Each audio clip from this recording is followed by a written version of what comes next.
But when you're part of a, let's say, a small people with insecure borders, surrounded by other peoples who are a bit strange to you, there's constant warfare and constant shifting of borders. It's a highly insecure place. And therefore, I think we have to accept that under those circumstances, people were much more ready to resort to violence, and the violence was unconstrained. So part of the defense of empire is that it, quote unquote, pacified areas that were highly unstable and riddled with tribal conflict. There's no, in terms of India, there's no doubt about that. In the late 1700s, the Mughal Empire had descended into virtual anarchy, and the British, alongside the Indian allies, let's be clear about this, it wasn't just a British thing, alongside the Indian allies, took sides in various wars between Indians, helped one side win, and in effect pacified the country. And I quote in my book John Malcolm, who was a Scotsman who went out to India around 1800, and he remarks upon seeing the peasants return to their fields after the anarchy had passed, and seeing how the fields were becoming fertile again. So that's one thing. But can I just on this? But you could also, let me just also say the part that we could also explain that kind of strategy or tactic in which you come in as a third party to intervene in two other warring parties or two tribal parties, let's say, as a model. You might want to pick the smaller group that's likely to be more loyal to you because you have the ability to give them more leverage.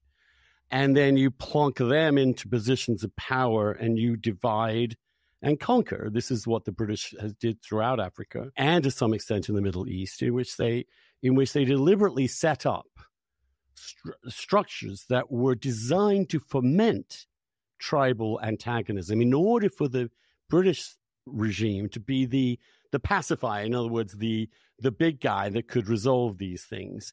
That does not seem to me terribly benign. It seems to me to be fundamentally abusive of the various countries and cultures that the British came upon. So, Andrew, I'm willing to be instructed on this. I don't recognize your description from what I know of the history of colonizing Africa.